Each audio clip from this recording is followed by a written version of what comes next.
이번 모의고사 본 거 해설할게요. 자, 1번 다음에서 설명하는 국가관은 무엇인가 라고 되어 있는데 여기서 설명하는 국가관 한번 볼게요. 자, 우선은 보이지 않는 손이라고 이야기를 했어요. 그리고 최소한, 이제 국가의 역할이 최소한인 국가는 우리가 야경국가라고 합니다. 자, 1번의 복지국가는 국가의 개입이 최소한이 아니라 국가의 개입이 최대한 된 국가를 복지국가라고 하겠고, 뭐 평화국가는 평화로운 국가일 거고, 적극국가는 뭐 적극적인 국가겠죠. 그래서 야경국가, 이 야경이라는 말은 원래는 밤이잖아요. 그러니까 밤에만 지켜주는 나라. 그래서 보이지 않는 손 얘기가 나오면 무조건 야경국가다라고 생각하시면 될 것 같아요. 자, 그 다음에 2번 다음 빈칸 A와 B에 들어갈 말로 옳은 것은, 자, 첫 번째 사상가 A에 대한 말은 동기보다는 결과를 중요하게 여겼대요. 자, 동기보다 결과를 중요하게 여기는 사람, 여러분들이 알다시피 공리주의자라는 걸 알 수 있겠네요. 그리고 모든 쾌락이란 질적으로 동일하고 양적인 부분에서만 차이가 있다 라는 이론을 제시했습니다. 자, 질적으로는 차이가 없고 양적으로 차이가 있다. 그 말은 양적으로 행복할수록, 쾌락이 많을수록 좋다라고 이야기한 사람이죠. 그렇다면 공리주의자 중에서도 여러분들이 알 수 있는 그 사람은 벤담이겠죠. 이 중에서 여러분 벤담 말고 밀이라는 사람도 있어요. 근데 이 밀이라는 사람은요, 질적인 쾌락이 중요해 라고 말한 사람이고, 벤담은 양적인 쾌락이 중요해 라고 말한 사람입니다. 기억해 주세요. 자, 그리고 이를 B라고 명명한다. 아까 말했죠. 최대 다수의 최대 행복, 이 얘기를 들으면 이거는 공리주의다 라고 생각을 하면 됩니다. 공리주의는 오늘 아까도 설명했지만 모든 사람들이, 공공의 사람들이 이익이 가는 것을 공리주의라고 하죠. 자, 그 다음에 3번. 다음 중 도덕적 자율성의 발달과 관련이 없는 것은, 자, 도덕적 자율성. 자, 자율성은 여러분들이 알고 있어요. 스스로 한다는 뜻이야. 그치? 자율이라는 말이 스스로 한다는 말이네요. 그러면 스스로 하는 것과 관련이 없는 것을 이야기를 하는 거겠네요. 자, 그러면은 합리적 사고 능력의 증진, 역지사지의 자세, 자기 결정 능력의 함양, 수능적 태도만을 강조. 여기서 1, 2 봤을 때 여러분들이 잘 모르겠는데 라고 생각이 들 수 있어요. 3은 스스로 한다는 말 자체가 자기 결정 능력이라는 거니까 3은 확실해. 근데 1, 2는 여러분들이 헷갈릴 수 있거든요. 그런데 4번 수능적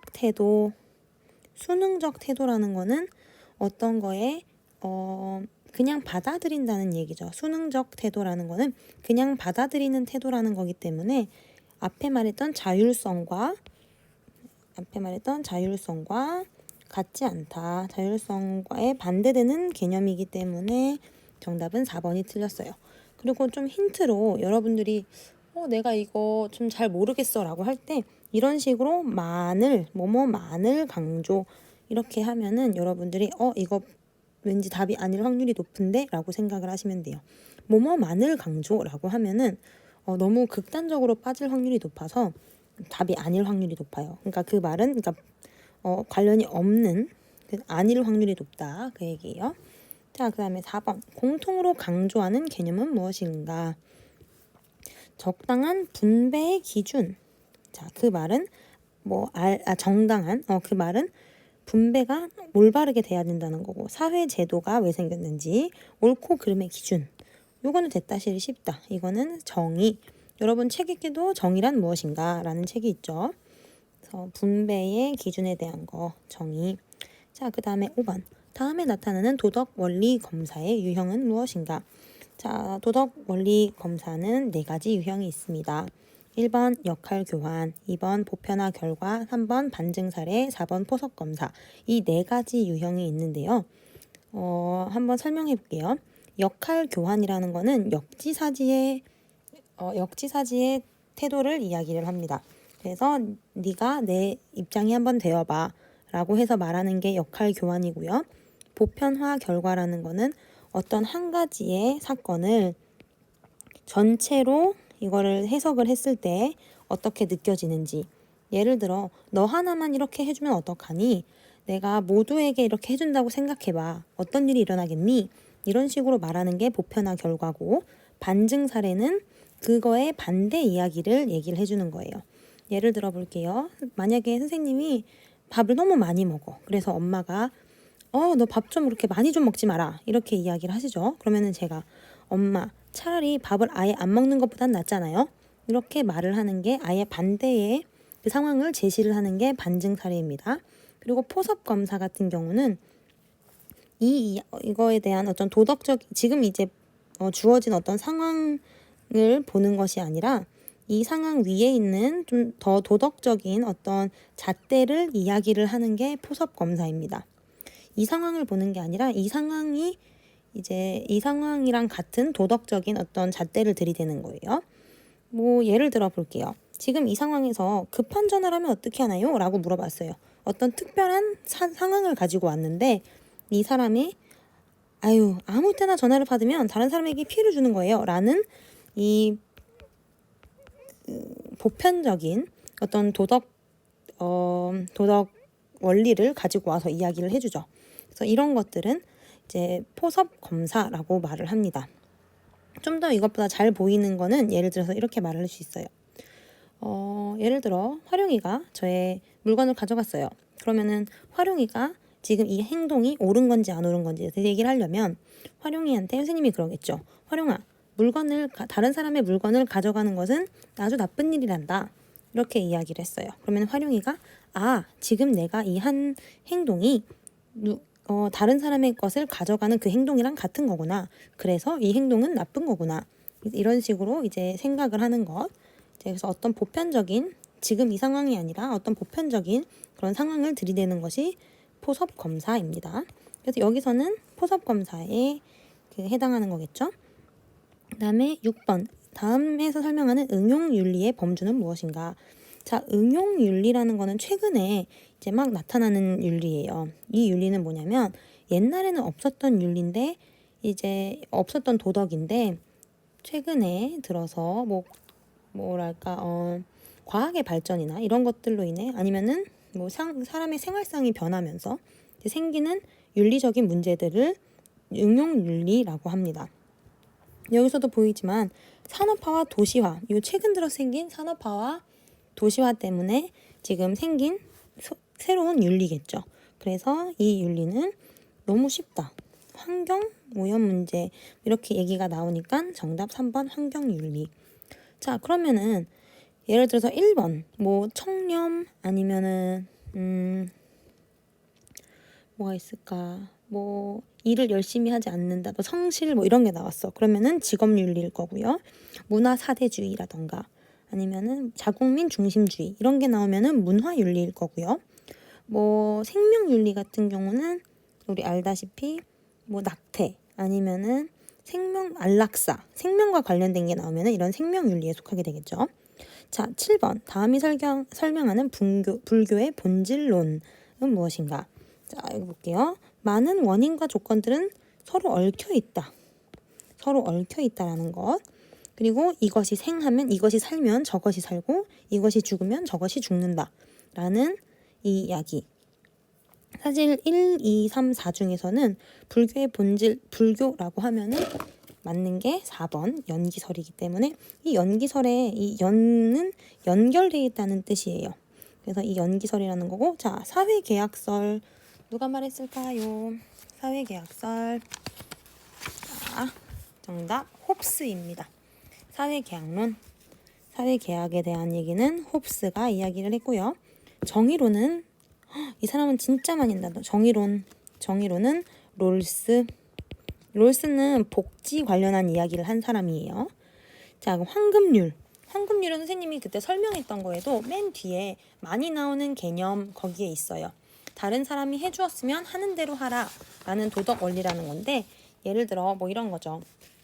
가는 말이 고와야 오는 말이 곱다. 이런 것처럼 내가 뭔가를 할 때 이 사람이 이렇게 해줬으면 좋겠어 라는 생각이 든다면 이제 그것대로 내가 행동을 해야 된다 이런 얘기예요. 뭐 제가 나를 좋아했으면 좋겠어. 그러면 내가 먼저 쟤를 좋아해야 된다. 뭐 이런 얘기죠. 자, 그 다음에 8번. 다음 중 한민족 공동체의 지향점으로 틀린 것은? 어렵진 않지만 여러분들 중에서 한민족 공동체라는 의미를 알아야 되고, 한민족 공동체는 남한과 북한이 하나의 그 공동이 된다는 뜻이고, 지향이라는 거는 우리가 바라보아야 할, 우리가 나아가야 할 방향이라는 의미예요. 근데 이거의 반대 의미는 지양이라는 게 있어요. 지양은 하지 말아야 될 것, 지향은 해야 할 것, 이렇게 생각을 하시면 됩니다. 그러면 우리가 해야 할 것으로 틀린 것은? 해야 할 것으로 틀린 것이니까 정답으로 말해야 되는 거는 아닌 걸 고르면 되겠죠. 하지 말아야 될 것 고르면 되겠네요. 자, 1번 민족의 발전과 평화로운 한반도 건설을 지향한다. 정답. 우리 민족의 정체성 확립에 노력한다. 정답. 남북 간의 문화적 차이가 고착되도록 방임한다. 말이 어려울 수 있어. 자, 고착이라는 말은 착 이렇게 하면은 뭔가 느낌이 오죠. 이게 바뀌지 않고 그대로 쭉 가도록 방임, 지켜본다라는 뜻이에요. 방임은 그냥 내버려 둔다라는 뜻이거든요. 그러니까 우리 문화적 차이가 서로 격차를 이렇게 줄여야지 이제 한민족 공동체가 되는데, 서로 문화적 차이가 지금 많이 있는 상황을 고착되도록 그냥 그대로 이렇게 딱 붙도록, 그리고 방임, 지켜본다 이런 얘기고, 4번 세계 평화에 노력하고 인류 보편적 가치. 보편적 가치라는 거는 인류 모두가 가지고 있어야 될 가치라는 뜻이에요. 인류 보편적이라는 말은 모두의 라는 뜻이고요. 모두의 가치를 지향한다. 아까 지향 우리가 가야 할 방향이라고 했죠. 세계 평화를 위해 노력해야 된다. 그리고 인류가 모두 가지고 있어야 되는 가치를 그걸 같이 바라봐야 된다. 이렇게 얘기를 하네요. 자, 사회적 갈등 해결을 위한 자세가 아닌 것은? 이거는 쉽네. 부정적인 자세를 찾으면 되잖아. 그치? 안 좋은 자세. 갈등 해결을 할 수 없는 것. 그런 행동을 찾으면 되겠네요. 자, 서로의 차이를 부정한다. 1번부터 답이 나왔어. 서로의 차이를 우리가 이해하고 인정해줘야지 갈등이 이렇게 생기지 않겠죠. 이거는 우리 다음 학교 학생들이라면 서로 이제 차이를 인정하는 우리 친구들이라면 요거를 할 줄 알았어야 된다. 이거 틀렸으면 안 된다. 서로 입장을 존중해야 되고 2번에. 그리고 3번 흑백 논리. 이 흑백 논리라는 거는 예 아니면은 아니요. 이 두 개로 보는 이분법적인 사고를 이야기를 합니다. 흑백 논리. 검은 거 아니면 흰 거. 예 아니면 아니요. 뭐 이렇게 중간에 뭐 이해할 수 있는 그런 중간 범위가 없다는 거예요. 그리고 선입견을 자제할 수 있도록 노력한다. 선입견이란 뜻 알죠? 미리 보기 전에 어떤 머릿속에 입력돼 있는, 보기 전에 먼저 입력돼 있는 그런 고정관념을 선입견이라고 하는데, 이거를 자제할 수 있도록 노력한다. 그쵸? 미리 얘는 어떨 것이다, 쟤는 저럴 것이다 라고 생각하지 않는 것. 자, 그 다음에 10번 시민불복종. 이것도 많이 나오는 애 중에 하나예요. 그쵸? 시민불복종도 많이 나와요. 자, 시민불복종이라는 거는 이것도 선생님이 뒤에 선생님이 준 자료에 맨 뒤에 나와 있습니다. 시민불복종. 정의롭지 못한 법이나 정부 정책을 변혁시키려는 목적으로 행해지는 의도적 위법 행위라고 되어 있어요. 우리가 그러니까 정부가 잘 하고 있지 않는 어떤 행동에 대해서 이제 대항하는 건데, 여기에 전제 조건이 있어요. 이 전제 조건이 굉장히 중요합니다. 다른 것보다 여기서는 전제 조건이 중요해요. 자, 뭐냐? 폭력적이지 말아야 된다.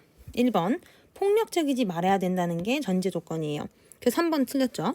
그리고 정당화가 돼야 되고, 그 다음에 최후의 수단이어야 되고, 그 다음에 공동선을 추구해야 되고, 그 다음에 4번은 폭력적인 수단을 사용하지 말아야 됩니다. 공동선이라는 거는 모두가 다 인정하는 선한 어떤 것을 이야기를 해요. 예를 들어 민주주의, 미얀마 같은 경우 민주주의 때문에 싸우고 있어요. 그렇죠? 그런데 민주주의라는 정당성이 있고, 그리고 민주주의라는 공동선을 추구하고, 최후의 수단으로 만약에 누가 뭐가 좋을까? 막 모여가지고 꽃을 들고 있어. 그게 어떤 최후의 수단이어야 된다. 최후의 수단일 경우 다 같이 모여서 이렇게 평화적인 시위를 하는 것이 최후의 수단인 경우, 그거는 시민 불복종이라고 할 수 있고, 그런데 이게 만약에 서로가 싸우고 막 폭력적인 그렇게 변할 경우에는 그거는 시민 불복종이라는 그거를 넘어서게 된다는 이야기예요. 자, 3번 폭력적인 수단 사용하면 안 된다. 그거 기억해 주세요. 자, 그 다음에 11번 다음과 관련 있는 사자성어는 무엇인가? 형제끼리의 우애라고 하는데요. 자, 여기 여러분들 알다시피 우자 들어가면 보통 친구 사이를 이야기를 하죠. 근데 여기서는 형우라고 되어 있고 제공. 그래서 형과 너무 무서운데 이 색이. 형과 아우제 이렇게 형과 아우의 이야기가 있기 때문에 정답은 3번이었어요. 네, 이 중에서 다음에서 설명하는 윤리 문제의 접근법. 자, 언제나 따라야 한 보편적인 법칙, 정언 명령 이런 거는 의무론적의 윤리라고 할 수 있습니다. 자, 정언 명령, 보편적인 도덕 이런 거는 의무론적 윤리라고 합니다. 자, 그럼 하나씩 볼게요. 자, 공리주의 아까 누구누구라 그랬어요. 공리주의 2명 대표적인 인물 벤담 그리고 밀. 이 중에서 질적인 쾌락을 말하는 사람은 밀, 양적인 쾌락을 말하는 사람은 벤담. 이렇게 생각을 하시면 되고, 목적론적은 별로 거의 안 나와요. 이거는 그냥 여기다가 맞춘 것 같고, 덕윤리도 유명하죠. 자, 덕윤리는 누구를 이야기를 한다? 아리스토텔레스가 덕윤리의 중요한 대표 인물이고, 아리스토텔레스는 뭐라고 이야기를 했을까요? 미안, 용자는 몰라. 중만 쓸게. 중에 생긴 것도 딱 그렇잖아. 어느 한쪽으로도 치우쳐져 있지 않아요. 중용 가운데. 이거 아리스토텔레스, 중용, 덕윤리 기억해 주세요. 자, 그러면 이 다음에 설명하는 인간의 본성에 대해서 얘기하겠습니다. 타인을 측은히 여기는 마음. 되게 친절한 마음이야. 수치심을 아는 마음, 양보하고 배려하는 마음, 옳고 그름을 판단하는 마음. 자, 그러면은 이걸 보면서 인간의 그 본성은 어떤 것 같아요? 누가 봐도 지금 선하게 생각을 하고 있는 거죠. 자, 맹자 형님이 선하게 태어났다 이렇게 말을 하시는 거고요. 이 맹자 형님 말고 순자 형님이 계십니다. 이 순자 씨는 인간이 악하게 태어났다라는 성악설을 믿으시는 분이에요. 자, 성선설 같은 경우는 맹자 씨 말고도 루소라는 사람도 성선설을 믿고요. 그리고 순자 외에도 우리 아까 홉스 하면은 뭐 나왔는지 기억나요? 사회계약, 그죠? 사회가 계약과 계약을 통해서 만들어졌다. 사회계약 같은 경우 성악설이었어요. 그 같은 경우 사회계약론에 대해서 말한 사람, 이 홉스도 성악설 계약론 그래서 성악설이었습니다. 자, 그 다음에 14번 다음 내용과 관련 있는 사상과 사상가는 무엇인가요? 자, 봅시다. 만인은 기본적으로 자유를 동등하게 그리고 최대한으로 누려야 되며 경제적 불평등은 최소 수혜자에게 최대의 이익이 갈 수 있도록 조정돼야 된다. 자유를 평등하게 이렇게 얘기를 했어요. 자, 이 사람은 누구일까요? 이 사람 아주 많이 나온다고 아까도 말씀드렸어요. 이 사람의 이름은 롤스입니다. 롤스의 정의론이라고 이야기를 하는데 정의론에 대해서 간단하게 설명을 해볼게요. 자, 정의론은 2가지 원칙을 가지고 있어요. 정의론은 2가지 원칙이 있습니다. 평등의 2가지 원칙. 첫 번째는 지금 여기 말하는 것처럼 평등한 자유의 원칙. 여러분들이 그냥 평등의 원칙이라고 생각을 하시면 되고, 두 번째는 차등의 원칙입니다. 차등은 서로 그 차이를 둔다는 뜻이었죠. 자, 평등은 모두가 그 시작점이 같아야 된다는 얘기예요. 모두가 평등한 기본 자유를 최대한으로 보장해줘야 된다. 시작점이 같아야 된다라는 거는 평등이고요. 뭐 예를 들어 그 공무원이 고졸까지 한 사람은 공무원에 지원 못해. 대졸부터 공무원 지원 가능해. 라는 법이 있었어요, 옛날에. 근데 그거를 폐지했습니다. 그런 거는 우리가 평등의 법칙이에요. 모두가 공무원 지원하는데 차등을 두지 말고 다 평등하게 해줘. 이렇게 말하는 게 평등의 법칙이고요. 차등의 법칙. 제가 그때 몇 명 친구한테 얘기했었을 거예요. 최소 수혜자가 나오면은 무조건 존 롤스 형님 정의론이다. 이렇게 말을 했는데 이게 차등의 법칙에 해당하는 내용이에요. 예를 들어 우리나라 뭐 노약자, 가장 힘이 없고 약한 사람들한테 사회적 약자, 즉 최소 수혜자들한테 먼저 배려를 해줘야 된다. 이제 라는 거가 이제 요 내용인데요. 예를 들어 우리 장애인 주차구역 선정하는 거 이런 것들이 최소 수혜자에게 이익을 갈 수 있도록 해주는 거예요. 장애인 주차구역이 보통 집 바로 앞에 있어요. 입구 바로 앞에 가장 차 대기 좋은 곳. 왜냐면 그들이 내려서 이렇게 올라오기가 편해야 되니까. 그래서 그런 것들을 우리가 차등의 법칙이라고 생각을 하면 됩니다. 자, 15번 사랑의 기본 요소가 아닌 것은? 이건 너무 쉽다. 2번 넘어갈게요. 자, 2번 빈칸 A에 들어갈 용어로 알맞은 것은 요거는 아마 내가 이걸 뭔지 모른다 하는 친구는 1번이라고 많이 썼을 거예요. 근데 사실 1번이 이 내용을 보고 만약에 문제를 풀었다면 꼭 틀린 건 아니야. 그런데 여기 내용에서 이제 뭐 이렇게 읽었을 때는 1번이라고 할 수 있지만 현대인에 대한 실시간 감시 체계 이거에 해당하는 단어가 바로 파놉티콘입니다. 아마 아까 영미 같은 경우도 나 이거 책으로 읽었는데 라고 이야기를 했어요. 그래서 여러분들이 아마 알아야 되는 내용인데 선생님이 여러분들한테 나눠준 그 종이에도 파놉티콘에 대한 설명 많이 나오는 개념 이렇게 올라가 있으니 그것도 보세요. 자, 그 다음에 슈바이처 넘어가겠습니다. 자, 슈바이처는 여러분들이 슈바이처라는 얘기를 들으면 어떤 얘기가 들어야 되냐면은 의사 선생님이시구나. 의사 선생님은 당연히 생명을 존중하시는 분이시겠죠. 그런데 생명 중심주의와 생명 외경 사상 여러분들이 약간 헷갈릴 수는 있어요. 그런데 이분은 여기서 외경이라는 말은 약간 두려워하면서 존경한다, 존중한다 이런 의미거든요. 생명 중심은 생명만 위주로 생각한다. 생명이 중심이 돼서 생각한다라는 얘기인데 이번에서 생명을 존중한다라는 의미에는 2번이 더 맞습니다. 우리가 알고 있는 지금 배우는 것 중에서 생명 중심주의라는 얘기는 없어요. 생명 외경 사상 슈바이처 생각해 주세요. 이거 외에 제가 그러면은 몇 명 더 좀 이런 생명 사상과 관련해서 제가 인간과 자연의 관계라는 그 정리한 거에다가도 넣어놨지만 몇 가지만 얘기를 해볼게요. 좀 중요한 거.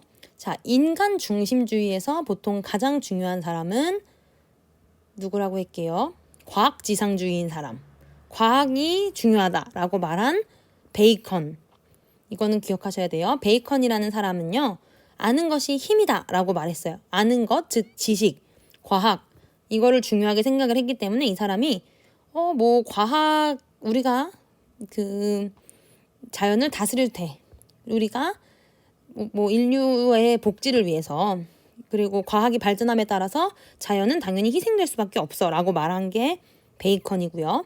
그 사람은 인간 중심주의, 도구적 자연관, 그러니까 자연을 도구로 사용해도 된다라고 말한 사람이고 그것보다 조금 더 나아가서 동물을 중요하게 생각해야 된다. 내가 여기다가 좀 미안해요. 동물을 중요하게 생각해야 된다라고 말한 사람은 가장 중요한 사람 싱어가 있습니다. 싱어라는 사람은요. 동물이 쾌고 감수 능력, 즉 쾌락과 고통을 느낄 수 있는 사람이다라고 해서 동물도 쾌고 감수 능력이 있기 때문에 동물도 존중해 주세요. 이렇게 말을 했어요. 그 다음이 생명 외경 사상 슈바이처입니다. 제가 여기 책에다가는 생명 중심주의라고 썼는데요. 생명 중심주의보다는 이 안에서 생명 외경 사상, 슈바이처는 생명 외경 사상이라고 생각을 해주세요. 자, 여기까지. 자, 그 다음에 18번 윤리적 소비의 모습으로 틀린 거는, 윤리적 소비는 잘 돈을 사용한다는 뜻이에요. 그렇죠? 돈을 잘 사용한다는 뜻인데, 공정무역이라는 뜻은 예를 들어 뭐 아동노동이라던가 뭔가 이렇게 그 무역에서 혜택을 받지 못하는 사람한테 혜택을 주도록 하는 그런 무역을 공정무역이라고 하죠. 그래서 아동노동 같은 경우는 애들이 그 고사리 같은 손으로 막 코코아를 엄청나게 따는데 정작 받는 돈은 뭐 아주 푼 돈이야. 이런 거를 막도록 진짜 걔네한테 그 농장 주들한테 가는 게 아니라 진짜 그 돈을 그 카카오를 따는 고사리 같은 손에 돈이 더 쥐어질 수 있도록 뭔가 이렇게 해주는 게 공정무역이거든요. 그래서 그런 거 물건을 소비하고자 노력한다. 맞아요. 재활용이 가능한 제품을 위주로 소비한다. 이건 우리 학교에서도 많이 이야기하고 있고, 3번 같은 제품이라면 친환경 제품을 선택한다. 이것도 맞아요. 그런데 유행에 즉각 반응하도록 수시로 유행 상품을 구매한다. 우리가 지양하지 않도록 지양하고 있지만 자주 하는 행동이죠. 네, 그래서 유행에 따른 소비는 윤리적인 소비가 아닙니다. 자, 그 다음에 19번 예술에 대한 도덕주의 입장으로 틀린 것은, 그러면은 안 좋은 거 이야기를 하는 거예요. 자, 예술과 도덕. 예술은 인간의 올바른 품성 도야. 이 도야라는 거는 만들어간다는 뜻이에요. 그러니까 인간이 올바른 품성을 만드는 데에 관련이 깊다. 자, 그 다음에 예술은 도덕과 관련이 격리돼서 설명되면 안 된다. 그러니까 이 예술과 도덕의 연관성이 깊다는 얘기예요. 그리고 4번도 예술은 도덕적인 요소에 충분히 영향을 미칠 수 있다. 지금 1, 2, 4번 다 예술과 도덕이 연결이 된다. 연관성이 있다. 이 얘기를 하고 있는데 3번만 예술의 목적은 예술적인 미 자체에 두어야 마땅하다. 도덕이랑 관련이 없이 예술의 그 아름다움만 봐야 된다. 라고 말하는 게 3번이라서 틀렸어요. 자, 20번 갈등의 해결 및 용서와 화해 관련 없는 것, 안 좋은 부정적인 걸로 얘기를 하라는 거죠. 자, 공자의 서. 공자의 서. 사실 공자의 서 지금 찾아보고 있어요. 공자의 서라는 개념은 이건 사실은 여러 가지가 있는데 마음이 같다. 용서 할 때 그런 의미래요. 그래서 마음이 같다라는 말이 서라고 합니다. 그러면은 우리가 마음이 같은 거, 뭐 공감 혹은 역지사지 이렇게 말을 할 수 있겠네요. 자, 그리고 불교의 자비. 여러분 자비는 뭔지 알잖아요. 그렇죠? 자비는 뭔가 그 사람한테 배려하고 베푸는 거. 그런 거를 자비라고 하고요. 그리고 이 사람 원효 대사의 화쟁사상이라고 이야기를 했는데, 원효는 여러분들 알죠? 이 사람은 뭐 불교에서 있었던 그 승려시잖아요. 원효 대사 하면은 해골물밖에 여러분들이 생각을 좀 많이 안 하는데, 어떻게 말하지? 화쟁사상이라는 거는 우리가 사람들이 같이 이것도 사실은 화평 이런 뜻이긴 해요. 화쟁사상이 화평이라는 뜻인데 뭔가 하나로 같이 이제 모순이랑 대립이 하나로 모이는 거 이런 걸 이야기를 한다고 해요. 화가 이 화합할 화자인 것 같아요. 그래서 원효의 화쟁사상은 뭔가 논쟁이 화합한다라는 생각을 하면 됩니다. 자, 그 다음에 자문화 중심주의. 이거는 조금 사실 이 중에서 가장 생뚱맞은 느낌인데, 자문화 중심주의. 내 문화가 최고야. 내 문화가 제일 좋아. 그래서 다른 문화들을 배척하는 거, 다른 문화들 중요하지 않다고 생각하는 게 4번이에요. 그래서 서로 갈등을 해결하는데 아무 도움이 되지 않겠죠. 다 각자 내게 짱이다 이렇게 말하는데 도움이 되지 않아요. 자, 21번 인권의 특성. 인권은 인간의 권리라는 뜻이잖아요. 그렇죠? 근데 봐봐, 여기서 봤을 때 모든 인간이 누려야 한다 라고 말을 하는 거니까 보편성이라고 할 수 있겠네요. 모든 인간. 자, 그 다음에 이상적인 인간. 어디서 이 이상적인 인간을 알아보냐 했더니 불교네요. 불교의 이상적인 인간 보살. 자, 그러면은 좀 물어볼게요. 자, 철인. 이 철인은 뭔가요? 이 철인, 이거 혹시 아이언맨일까요? 아까 유진이한테 유진아 철인이 뭐야? 라고 했더니 저에게 아이언맨이라고 했어요. 자, 그게 아니라, 철학자라고 이야기를 하죠. 자, 철학자가 가장 이상적인 나라, 철학자가 가장 중요하게 생각되는 나라는 어디일까요? 플라톤이라는 철학자가 만든 철인주의, 철인 정치. 그게 바로 고대 그리스 이 사람이 플라톤이 말했죠. 철인 정치. 적어놓을게요. 거기서는 철학자가 가장 정치가고 가장 이상적인 사람이라고 이야기를 했고, 그리고 군자. 이 군자는 어디 거? 이거는 유교의 사상이죠. 군자. 자, 그러면 유교 관련한 거. 유교의 수장. 유교에서 가장 중요한 사람은 공자행님.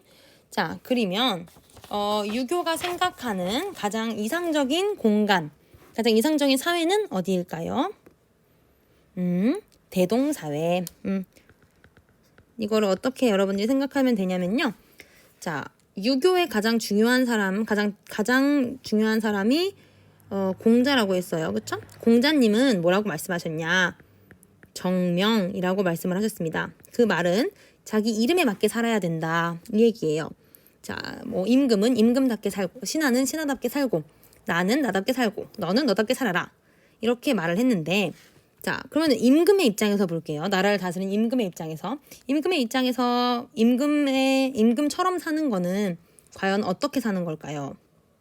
네, 맞아요. 나라를 부국강병, 이렇게 나라를 강하게 만들고 나라를 크게 만드는 게 바로 공자님이 생각하는 좋은 나라가 되는 거예요. 그래서 대동사회라는 거는 사실은 모든 사람이 신분이 평등하고 돈이 공평하게 분배되는 인륜의 질서가 있는 사회라고 하지만, 여러분들이 그냥 임금님이 이렇게 가장 이상적으로 나라를 세우는 건 어떤 걸까라고 했을 때 그냥 나라가 큰 게 좋은 거지 라고 생각을 하면 바로 답을 맞출 수 있어요. 나라가 큰 게 좋아. 대동사회 이렇게 외우세요.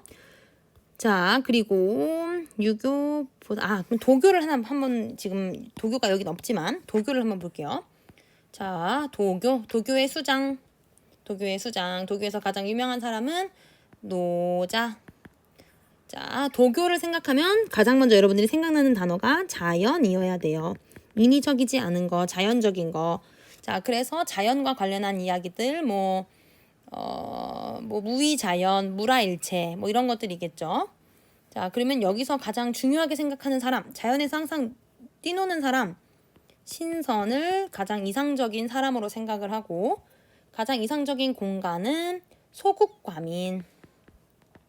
왜냐면은 도교는 되게 안분지족, 그러니까 자기 스스로 만족하는 사람들이에요.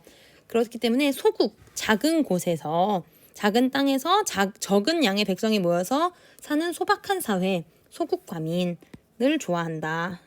그래서 작은 나라, 도교 이렇게 생각을 하시면 외우기가 좋겠어요. 자, 그래서 아까 부처, 보살 2번이었고, 이것만 좀만 더 할까? 여기서 생각하는 이상적인 나라는 불국, 미륵 세상, 불국 정토 혹은 극락 이런 게 있다. 자, 그 다음에 23번 절제와 관련된 사상으로 틀린 것은 요거는 여러분 다른 거 볼 거 필요 없어. 에피쿠로스 학파.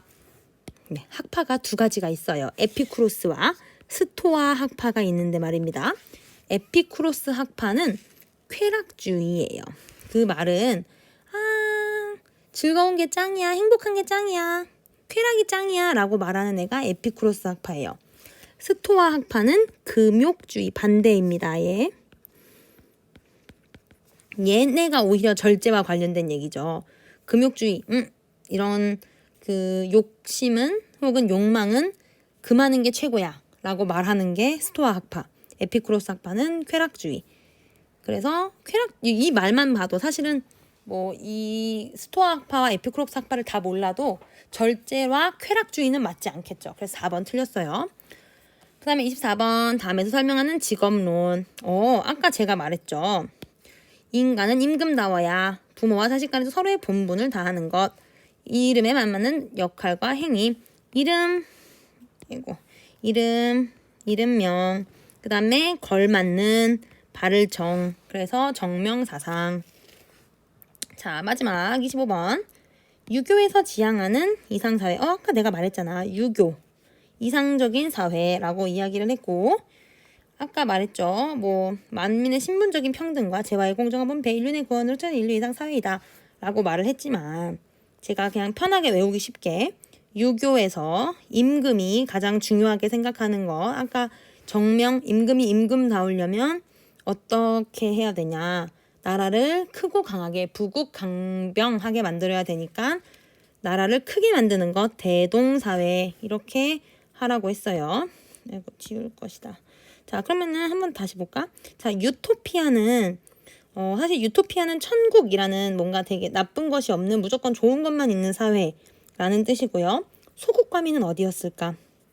소국과민은 아까 제가 작은 나라에 만족하는 사람들, 바로 도교라고 이야기를 했었죠. 자, 여기까지 우리 오늘 한 거 설명 다 했으니까 힘내고 내일 도덕 다 만점 받아서 오세요. 안녕, 잘 자요, 여러분.